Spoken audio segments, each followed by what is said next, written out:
같이 떠놀자.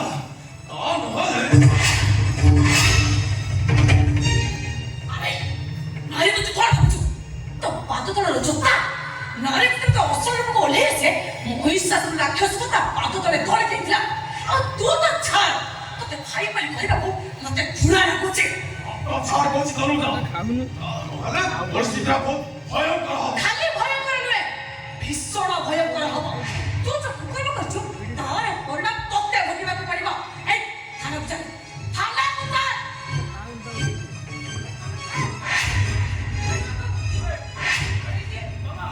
에이, ठीक है मैं 너네 여기서 단락으로 하고 있지. 하고 이게 색깔이 웃더라서 단하는 거리고 뭐 달라고 그랬지 뭐 달라고 그래 아까 뭐 꽃도 같아고 나타나까 되면 아까 뭐 짠 못해 되면 어떡할 거래 일단 뭐 봤을 거라 그래야 되면 그때 사하더라 뭐 삼날도 왜 저러고 가고 있는 거 그렇게 소리보다 또 건더 보는데 뭐또 막 보내 꼭 뒷가거리고 뭐막 보내야 돼 그때 서스타는 한 소리 그렇다고 못하나 또뭐 드럭가라만 그러지 미쳐가다 ये काजू को सुनिए सी हाथुरे विश्वास में सब कथा कौन सा चलती से कॉलेज पर तो भाई बड़ा है परे એટલે તારા ઓગત કે છે સિપુરી મોક મો વિરુદ્ધ રે કોઈ ના કરે સુણી બતો તો મુંડા પર ચડકો પડી જીવો ચડકો મો મુંડે કાઈ પડીબો તોરી મુંડે પડુ તા સુણ તો કોકડ છેકુ દુષ્કર્મ કરી તા ઇज्जत ખાલી દેઈ છે बेकार कथा चुप एकदम चुप केता मिछ गई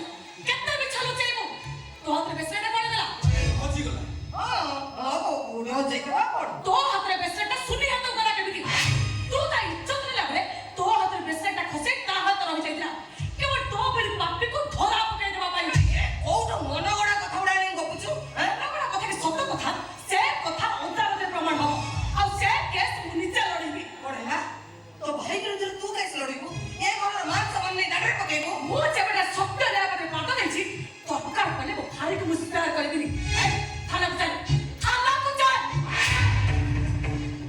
थाना कहूची मो को छाड़ी दे आ मो कथा न रखले मु केते भयंकर तू भलो भाबे जानि के मो जेबडा सत्य लेबा के पाट देछि भगवान कटले भी भगवान कथा भी सुनिबिनी ओढेला तो एते साहस मो को तू थाना ले जीवो तते धक्का मारे घर बाहर कर देबे मो के बाहर कर देबी ए पूरा के अपना को मो हाथ केही भी बचाई पारिबानी केही बचाई पारिबानी भगवान ओरे शत्रु सब बेला भाई बड़ी बछड़ा पड़ीची ए तोर नाम आग गई तू शांति रखे नबनी एटा करम पड़ी गलानी अधिकारी मु तो भूल करथली सेही भूल पाई मु आज कष्ट होउची तोर पाप करबू को केते दिन पड़तरी लुचाई रखी मामा इल्ला के सेही पड़तरी निया रखी तोते भी जानि देबो हाय हाय तो उपदेश तो पाखे रो कोन पाठ पढ़ी देती बड़ी निज को कोन भाव छे जानि एकदम चुप तू कोन तो चरित्र कोन से कथा केही न जानि मु भलो भाव जानि छी ओ सती साबित्रीटा तो से बंचुगला धरि रास्ता पर जो बेसिया वाला कही थई होचो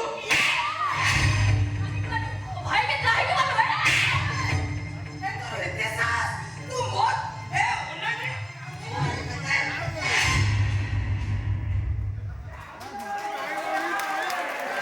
मामा मुझे किछ भूल करछी मते 50 थप्पड़ मारी लेबे मु पाती खोलेबी जदि भूल न करे मते केही पते भी कुए ताहाले ना भूली छी जे तू मो मामा बोली आज पर्यंत सब कथा को सही आस्तरी हेला आलो हो ओढेला तू मते शासन करी मु जेबडा सत्य लेबा पाद देछि सरकार पले मो मां को क्षमा करबेनी ये kan मर्छे को दुष्कर्म करनी ए परिवार को कलंकित कर देछि ए समाज को कलंकित कर देछि आ बड़े बहुत शास्ति पाइबा दरकार ए थाना को चल मु कहूछि थाना गाय करिबनी तू गाय करिबनी से भलो न छबो मु पुलिस फोर्स आबो को पुलिस का देछु अब एटा को बांधी के थाना को ले जाबो ए कथा मु चाहनी बोली सेथि पई मु ताको निश्चय थाना करबा को चाहूछि ए थाना चल थाना गाय को छाड़ीबिनी थाना भले कहूँ मो पुआ को छाड़ी दे ता नले मो असल रूप को देखिबो मामा मु भी भले कहूँ मो रास्ता उठी जाओ ता नले मो असल रूप देखिबो मु जेबटा सत्य न्याय पत्र पाद देछि संपर्क को भूली जाइछि संपर्क पाई मु सत्य न्याय को भूली दे पाइबेनी भले कहूँ मो रास्ता उठी जाओ ता नले मु भूली जेबे जे तू मो मामा बोली थाना को जाए तू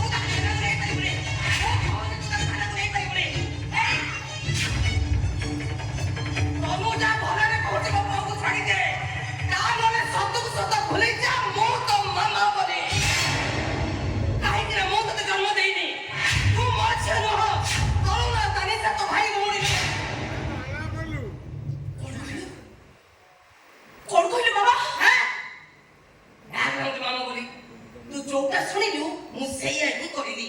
ତୁ ଏ ବଂଶର ନୁହଁ, ଏ ଖାନଦାନ ରକ୍ତ ତୋ ଦେହରେ ନାହିଁ। ପୃଥ୍ୱୀରାଜ ପରମାଣିକର ଝିଅ ତୁ ନୁହଁ। ଏ ଜାଣିଛୁ ଜାଣିଛୁ ତୋ ପରିଚୟ କଣ? ତୁ ହଉଛୁ ଗୋଟେ ବେଶ୍ୟାର ଝିଅ। ତୁ କଣ କହୁଛୁ ନା? ତୁ ଏମିତି କଣ କହୁଛୁ? ଠିକ କହୁଛି ମୁଁ। ଯୋଉ ସତକୁ ଆଜି ପର୍ଯ୍ୟନ୍ତ ମୋ ଭିତରେ ଲୁଚେଇ ରଖିଥିଲି ସେଇ ସତ କଥାଟା ହିଁ କହୁଛି। ବେଶ୍ୟାପଡ଼ାରେ ଧନ୍ଦା କରୁଥିବା କୋଉ ଗୋଟେ ଚୁମ୍କି ବେଶ୍ୟାର ଝିଅ ଇଏ। ୟା ବାପ କିଏ ୟା ମା ନିଜେ ବି ଜାଣିନି। ୟା ମା ପାଖରେ ଭୋଗ ମେଟାଉଥିବା କେତେ କେତେ ଗରାଖଙ୍କ ପାପ ରକ୍ତରୁ ଏ ସୃଷ୍ଟି। ଏଇଟା ଗୋଟେ ବେଶ୍ୟାର ଝିଅ, ଏଇଟା ଗୋଟେ ପାପ ରକ୍ତ, ଏଇଟା ଗୋଟେ ଜାରଜ। ବାବା ତୁ ଗୋଟେ ବାଷ୍ଟାର୍ଡ। ନାଇଁ ମାମା, ତୁ ମୋତେ ସେମିତି କହନା ମାମା। ମୁଁ ଜାଣିଛି ମୁଁ ତତେ ଏମିତି କହିଥିଲି ବୋଲି ତୁ ମୋତେ ରାଗରେ ଏମିତି କହୁଛୁ। ଯାହା ଡାକି ବୋଲି ଡାକୁଛୁ ତାଙ୍କୁ ଡାକି ପଚାର। କୋଉ ବେଶ୍ୟା ପରା ଆବର୍ଜନା ଗଳିରୁ ସେ ତତେ ଗୋଟେ ଆଣିଥିଲେ। ତୋ ଦେହରେ ବି ସେଇ ଆବର୍ଜନାର ରକ୍ତ ବହୁଛି। ତୁ ଗୋଟେ ବେଶ୍ୟାର ଝିଅ, ତୁ ଗୋଟେ ଜାରଜ। ଆରେ ଗୋଟେ ଜାରଜ କେବେ କାହାକୁ ନିଜର କଲାଣି ନା ତୁ ଆମ ନିଜର ହବୁ? ମୁଁ ଜାଣିଥିଲି ତୋ ଅସଲ ରୂପ ତୁ ଦିନେ ନା ଦିନେ ମତେ ଦେଖେଇବୁ। ତୁ ସତ କହୁଛୁ ମାମା? ଇଏ ଆମର କଣ ନୁହେଁ? ଇଏ ମୋ ବେଶ୍ୟାର ଝିଅ। ଚୁମ୍କି ବୋଲି ଗୋଟେ ବେଶ୍ୟା ତମ ଡାଡି ତାକୁ ଆରେଷ୍ଟ କରି ଆଣି ହାଜତରେ ରଖିଥିଲେ। ଆଉ ସେଟାର କଣ ଗୋଟେ ରୋଗ ଥିଲା ଯେ ସେ ହାଜତ ଭିତରେ ମରିଗଲା। ତମ ଡାଡି ନିଜକୁ ଦୋଷୀ ବୋଲି ଭାବିଲେ। ତାଙ୍କ ଭୁଲ ପାଇଁ ଏ ଝିଅ କାଳେ ମା ଛେଉଣ୍ଡା ହେଇଗଲା। ରାତିରେ ଶୋଇ ପାରିଲେନି, ଏଇଟାକୁ ଘରକୁ ନେଇ ଆସିଲେ। ଆଉ ସେତେବେଳେ ଆମର ବି ପିଲାପିଲି ନଥିଲେ, ମୁଁ ଏଟାକୁ ଘରେ ଆଶ୍ରୟ ଦେଲି। ହେଲେ ଇଏ ମତେ ଆଜି ଚୋଟ ମାରୁଛି।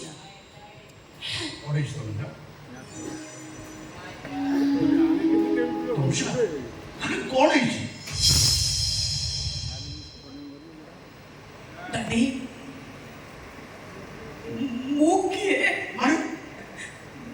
ମୋ ପରିଚୟ କଣ? ମାନେ କଣ ପଚାରୁଛୁ? ସତ କୁହ ଡାଡି, ମୋ ବାପା କିଏ? ଆରେ ମା, ମୋ ମା କିଏ? ଆଜି ସତ କୁହ ଡାଡି। ଆଉ କିଛି କହିବା ଦରକାର ନାହିଁ। ମମି ସବୁ ସତ କଥା କହିଦେଇଛି। ଇଏ ତମ ଝିଅ ନୁହେଁ କି ତମେ ତାର ଡାଟି ନୁହେଁ। ଇଏ କହୁଛୁ କି ବେଶ୍ୟାର ଝିଅ? ମିଛରେ କିଛି କହିନି। ଯୋଉଟା ସତ ସେଇ କଥାଟା ହିଁ କହିଛି। ଆଉ ସେଇ ସତ କଥାଟା ତମେ ତାକୁ ବି ଶୁଣେଇ ଦିଅ। ଡାଡି, ମାମା ଯାହା କହିଲା ସେସବୁ କଥା ସତ ନା? ସତ କୁହ ଡାଡି। ମୁଁ ରକ୍ତର ନୁହଁ। ମୋର ପରିଚୟ ନାହିଁ। ସତ କୁହ ଡାଡି, ମାମା ଯାହା କହିଲା ସେସବୁ କଥା ସତ ନା? ତମେ ମୋ ମୁଣ୍ଡ ଛୁଇଁ କହିଲ। ମାମା ଯାହା କହିଲା ସେସବୁ ସତ ନା? ସତ।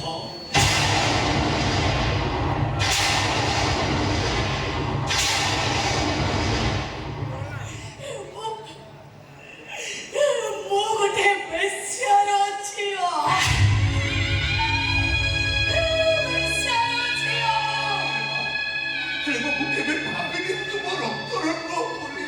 ତମେ ନ ଭାବିଲେ ବି ସତ କଥାଟା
ଝିଅ ବୋଲି କହିବୁ ତତେ କୋଳକୁ ନେଇଛି ମୁଁ ତୋ ବାପା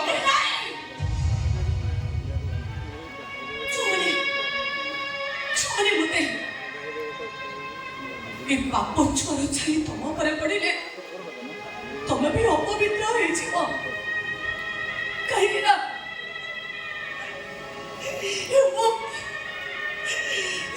ମୁଁ ଗୋଟେ ବେଶ୍ୟାର ଝିଅ ବେଶ୍ୟାର ଝିଅ ମୁଁ ବେଶ୍ୟାର ଝିଅ ମାମା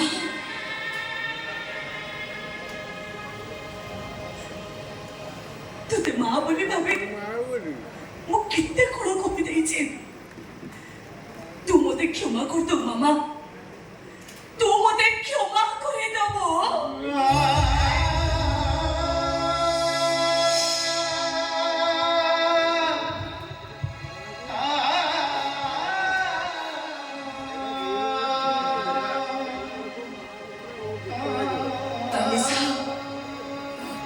ନିଜ ରକ୍ତର ଭଉଣୀ ବୋଲି ଭାବେ ମୁଁ ତତେ କେତେ କଣ କହିଦେଇଛି ଲୋ ତୁ ମତେ କ୍ଷମା କରିଦବୁ ନା ତାହେଲେ ସାହେବ ତୁ ମତେ କ୍ଷମା କରିଦବୁ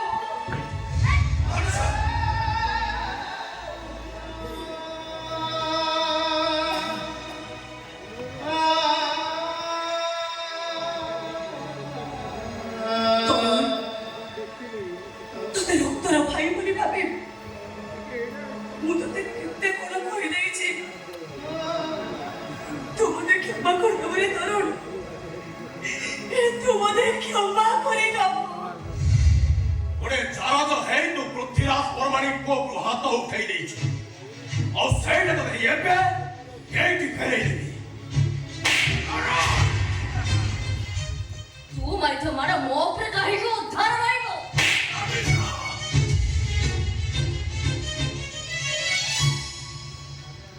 ଆଉ ତୁ କାହିଁକି ଠିଆ ହେଲ ମାମା ନାଇଁ ନାଇଁ ଆଉ ତମେ କାହିଁକି ଠିଆ ହେଲ ତମେ ମତେ ମାଡ଼ ମାରି ତମର ସବୁ ରାଗ ସୁଝେଇ ଦିଅ ତତେ ମାଡ଼ ମାରି ମୋ ହାତଟାକୁ ମୁଁ କାହିଁକି ଅସନା କରିବି ଯଦି ତ ମୁହଁରେ ଟିକିଏ ଲାଜ ଥାଏ ଏବେ ଘର ଛାଡ଼ି ପଳେଇ ଯା କାହିଁକି ନା ତୋ ମୁହଁ ଚାହିଁବାକୁ ମୋର ଇଚ୍ଛା ନାହିଁ ତୋ ମୁହଁକୁ ଦେଖିଲେ ମତେ ଘୃଣା ଲାଗୁଛି ଘୃଣା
ତମକୁ ଛାଡ଼ି ଯାଉନି ଡାଡି ମୁଁ ଏ ଘର ଛାଡ଼ିକି ଯାଉଛି ମୁଁ ଯୋଉଠି ଥିଲେ ବି ତମକୁ ଭଗବାନ ବି ପୂଜା କରୁଥିବି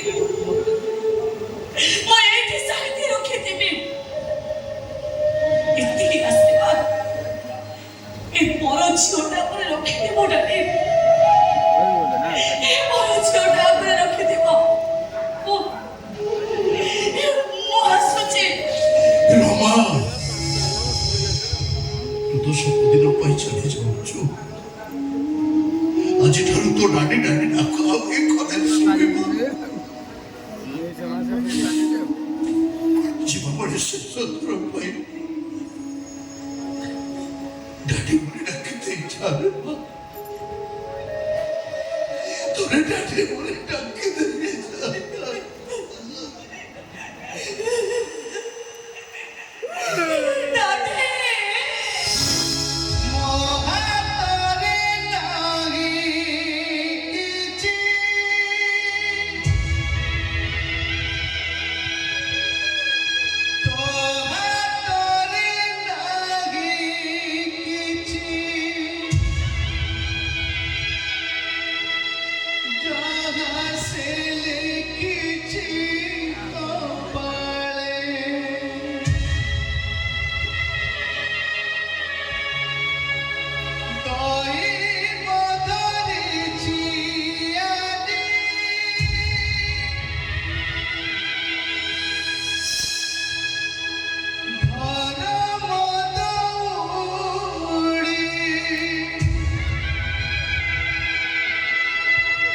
जुआरे टाणी